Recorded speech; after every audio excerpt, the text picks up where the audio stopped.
নারী উদ্যোক্তার অসাধারণ এক দৃষ্টান্ত রাশেদা আপার টংঘর। আজকে আপনাদের পরিচয় করিয়ে দিব এই রাশেদা আপার অসাধারণ কারুকার্যপূর্ণ এই টংঘরে। এই টংঘরে কিন্তু শিয়াল পণ্ডিত থাকে।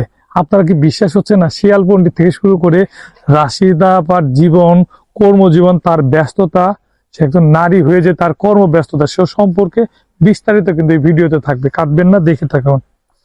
আসুন, প্রথমেই আপনারা এই টংঘরে যদি প্রবেশ করেন, আসুন এদিকে।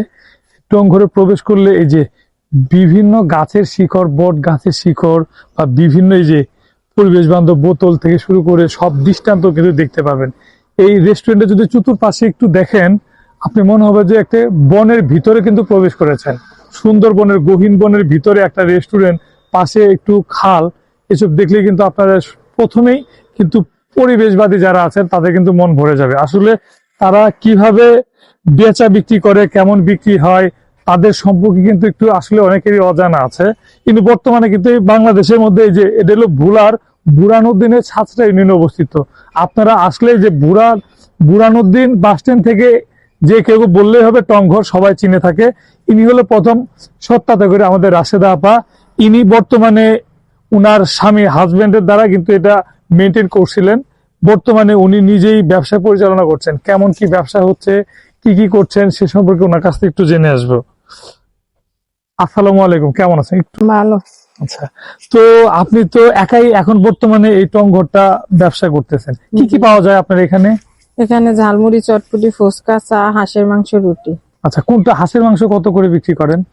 হাঁসের মাংস 300 টাকা প্লেট বিক্রি করি। 300 আর টাকা। রুটি 10 টাকা করে, যে যা খায়। আচ্ছা আচ্ছা, তাহলে তো মোটামুটি সাশ্রয়ী মূল্যে এসে কেমন কাস্টমার বা বেচা বিক্রি কেমন হয়? কাস্টমার আল্লাহর রহমতে হয় মোটামুটি ভালো। মোটামুটি ভালো হয়। আচ্ছা, আপনাদের বর্তমানে কিন্তু এই টংঘরটা কিন্তু বাংলাদেশের মধ্যে, ভুলাতে তো ভাইরাল, বাংলাদেশে অনেকেই কিন্তু দেখছে, অনেক ভালো ভিডিও আছে, অনেকেই করছে। তো এই যে বেচা বিক্রি কিন্তু আগে ভিডিও দেখে কি কাস্টমার বেশি হয় নাকি কমে গেছে আগের থেকে? না না, লোক আগের থেকে কমে গেছে। মানে আগে যে এতটা লোক আইতো, আমি তো আগে লোক এই জায়গায় বসার জায়গা দিতে পারি না। আচ্ছা আচ্ছা, এখন একটু লোক কম, এখন আবার হবে আস্তে আস্তে। আচ্ছা আচ্ছা, শীতের সিজন আসে তো হাঁসের মাংসটা হবে। আপনি একাই যে সবকিছু করেন, এমনি কোনো সমস্যা? একটা নারী হিসেবে যে এগুলো করতেছেন, মানে এমনি কোনো মানুষের যে অনেক প্রতিবেশীর অনেক কথা বলে বা এরকম কোনো? এটা যার যার ব্যাপার দেন, হয়তো বা মহিলার একখানে থাকলে বাজে কথা হয়, বা আমি এটা লই আসি আমার মতো আমি আছি, কোনো জায়গায় যাই না, কেউ কোনো কথা নাই, আমারটা লই আমি ব্যস্ত, যেমন আমারটা নিয়ে আমি ঘুরে আসি। বর্তমান সমাজে একটা জিনিস, নারীরা ঘরের কোণে বন্দি থাকে বেশিরভাগ। যেটা আপনি তার একটা ব্যতিক্রমী উদ্যোগ, যে এত বড় একটা ক্ষুদ্র ব্যবসা বলতে গেলে একটা রেস্টুরেন্টের মতো একটা জায়গা দিয়ে আপনি নিজে চালাচ্ছেন, নিজের সংসার চালাচ্ছেন। আপনার হাজবেন্ড কি করে এখন?